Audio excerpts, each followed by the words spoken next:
What ho, Barbancio, what ho? Awake! What ho, Barbancio! Thieves! Thieves! Thieves! Look to your house, your daughter, your bags! Thieves! Thieves! Thieves! What is the reason of this terrible summons?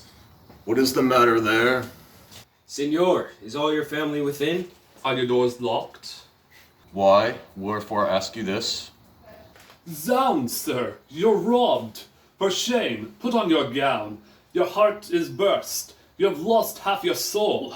Even now, very now, an old black ram is tupping your white ewe!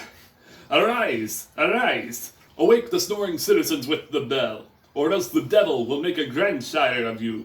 Arise, I say! What? Have you lost your wits? Most reverend Senor, do you know my voice? Not I. What are you? My name is Rodrigo.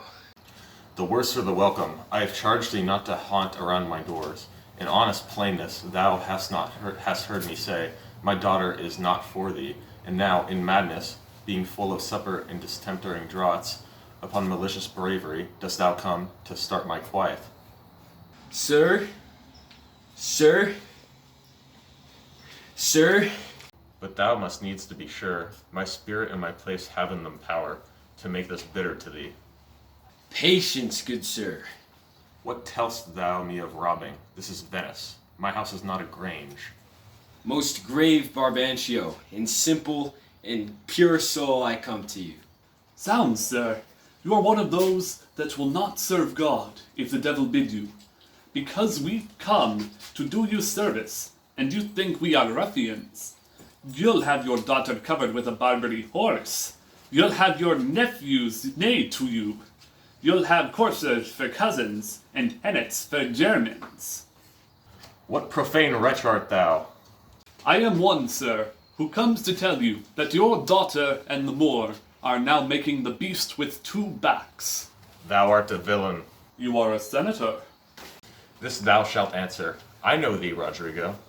Sir, I will answer anything, but I beseech you, if it be your pleasure and most wise consent, as partly I find it is, that your fair daughter, at this odd, even, and dull watch of the night, transported with no worse nor better guard, but with a knave of common hire, a gondolier, to the gross claps of the lascivious Moor.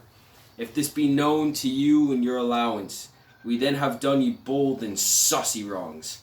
But if you know not this, my manners tell me, we have your wrong rebuke.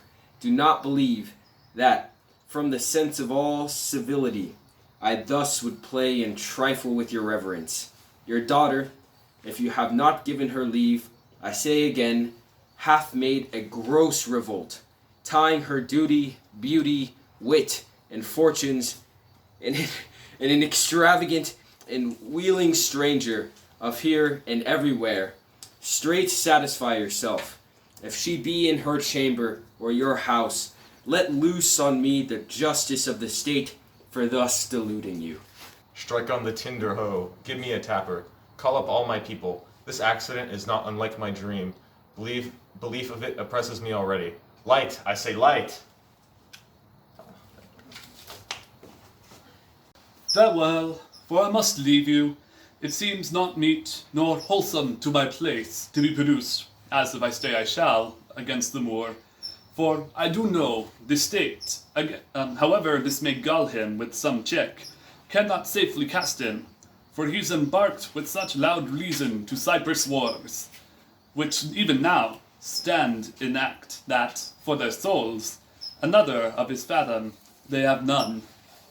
To lead their business, in which regard, though I do hate him, as I do all hell pains, yet, for necessity of present life, I must show out a flag of sign of love, which is indeed but sign. That you shall surely find him, lead to the Sagittary at the raised search, and there will I be with him. So farewell.